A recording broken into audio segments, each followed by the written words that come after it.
Hey there, mama friend, and welcome to the 5-Minute Mom Podcast, where we'll talk about real life, real faith, real fast. For today's show notes or to get free Monday Mom devotionals, visit audrahaney.com.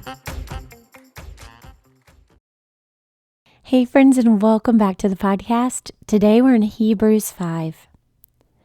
Every high priest is selected from among the people and is appointed to represent the people in matters related to God, to offer gifts and sacrifices for sins. He is able to deal gently with those who are ignorant and going astray, since he himself is subject to weakness. This is why he has to offer sacrifices for his own sins, as well as for the sins of the people.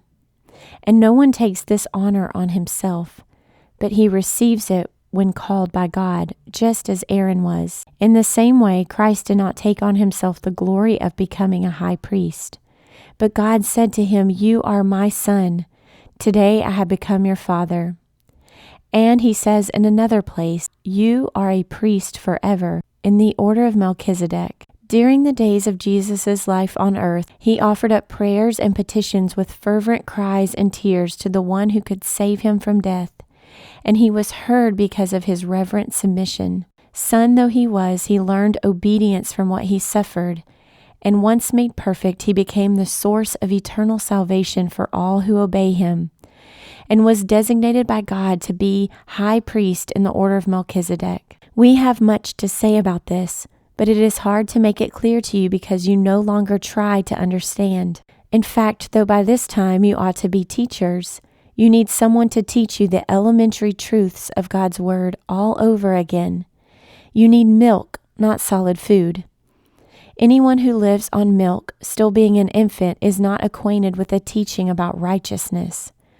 But solid food is for the mature, who by constant use have trained themselves to distinguish good from evil. Here's your meditation for today. Jesus, son though he was, learned obedience from what he suffered, and once made perfect, became the source of eternal salvation for all who obey him. And here's your breath prayer for today. Lord, let me offer up prayers and petitions with fervent cries and tears to the one who can save me. So that's the end of our 5 minutes. Please tune in again soon.